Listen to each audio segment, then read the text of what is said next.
Hey guys, welcome back to another video. Today we'll be reading Matthew chapter 10. I'll be reading an ESV version, so read along if you want. Alright, this first story is called 12 Apostles. And he called to him his 12 disciples and gave them authority over unclean spirits, to cast them out and to heal every disease and every affliction. The names of the 12 apostles are these. First Simon, who is called Peter, and Andrew his brother, James the son of Zebedee, and John his brother, Philip and Bartholomew, Thomas and Matthew, the tax collector, James the son of Alphaeus and Thaddeus, Simon the Zealot, and Judas Iscariot, who betrayed him. Alright, pretty simple story, just telling the names of the apostles. I guess it's kind of interesting, you kind of see where they come from, but otherwise not too much to it. Alright, the next story is called Jesus Sends Out the 12 Apostles. These 12 Jesus sent out, instructing them, "Go nowhere among the Gentiles, and enter no town of the Samaritans, but go rather to the lost sheep of the house of Israel, and proclaim as you go, saying, the kingdom of heaven is at hand. Heal the sick, raise the dead, cleanse lepers, cast out demons. You receive without paying, give without pay. Require no gold or silver or copper for your belts, no bag for your journey, or 2 tunics, or sandals, or a staff, for the laborer deserves his food. In whatever town or village you enter, find out who is worthy in it, and stay there until you depart. And as you enter the house, greet it, and if the house is worthy, let your peace come upon it. But if it is not worthy, let your peace return to it. And if anyone will not receive you or listen to your words, shake off the dust from your feet when they leave that house or town. Truly I say to you, it will be more bearable on the day of judgment for the land of Sodom and Gomorrah than for that town." I mean, very strong story, but kind of straightforward, just kind of saying whatever town Jesus' apostles go to, teach them without pay, help them, and don't receive anything in return. If they don't want your help, leave them.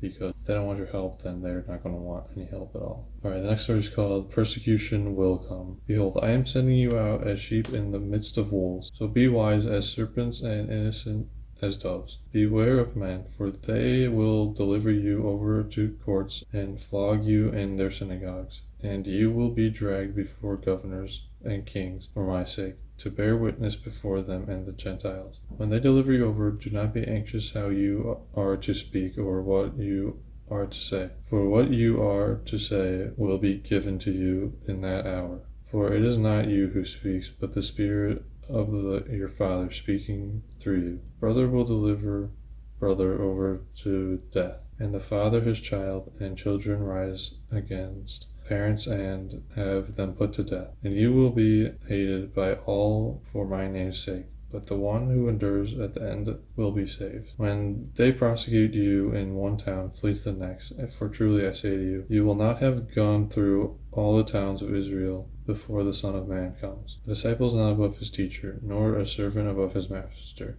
It is enough for the disciple to be like his teacher, and the servant like his master. If they have called the master of the house Beelzebub, how much more will they mad those of his household? Okay, that story is just kind of talking about the persecution of Jesus and his followers. Like, I think a good verse that wraps it all up is verse 22. "And you will be hated for my name's sake, but the one who endures to the end will be saved." There's people in the world that don't care for you. A lot of people, actually. But keep speaking his name because it's good. Alright, the next story is called Have No Fear. "So have no fear of them, for nothing is covered that will not be revealed, or hidden that will not be known. What I tell you in the dark, say in the light. And what you hear in the whisper, proclaim on the housetops. And do not fear those who kill the body but cannot kill the soul. Rather fear him who can destroy both soul and body in hell. Are not 2 sparrows sold for a penny? And not one of them will fall to the ground apart from your Father.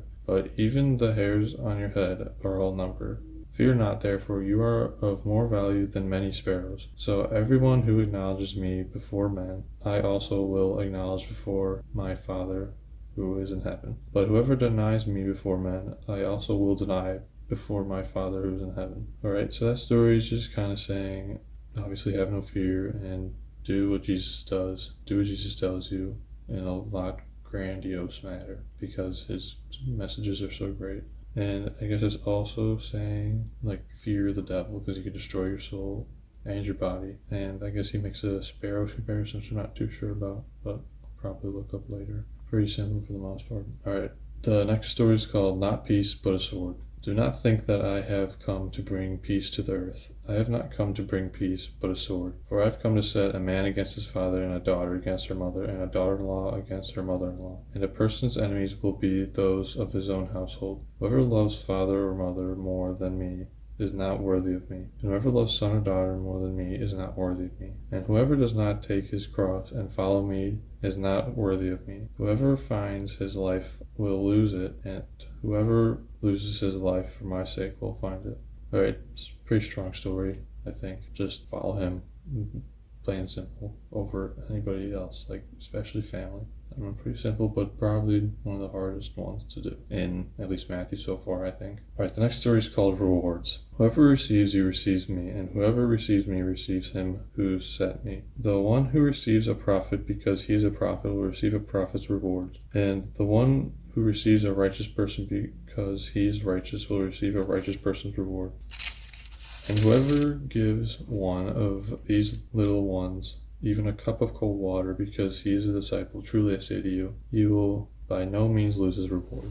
Alright, I guess it's just simply saying that treating a disciple is good. If you treat a disciple good, you'll be treated good in return. Kind of the golden rule, kind of coming back. But that'll finish out chapter 10. Pretty good one. I think there's a lot there, especially with Jesus talking to the apostles the whole time. A lot of text is read, so it shows Jesus is talking pretty much this whole time. But yeah, there's kind of a lot of strong stuff in here. Like at the beginning, when he sends the 12 apostles, just going out and proclaiming his word. I think that's a pretty strong one, just in general, like for people to do that, go and proclaim his word. The next story with the persecution will come, like again, I think it's pretty straightforward, but very strong. Because it's very much just, you gotta be wise and innocent. Wise as serpents and innocent as doves. Also not be anxious, which is, those are all very hard things to do. But still, the verse that always sticks out to me, even in general, is verse 22 there. With the next story, Have No Fear, that one is also quite strong with just go around and proclaim his name. But that's the sparrows one, so let me look that up real quick. Okay, so I guess it just kind of means that God knows when even a sparrow die, so he doesn't want the relationship of you and him to be all fear, like just fear him or you won't know his true power type thing, but he wants it to be like, no, he cares about you because he knows when sparrows die, not a day goes by where he knows a sparrow does or not. But, he always knows about sparrow, so why wouldn't he care about you? With the next one, with Not Peace but a Sword, that one I think really is the strongest with, he sends a sword.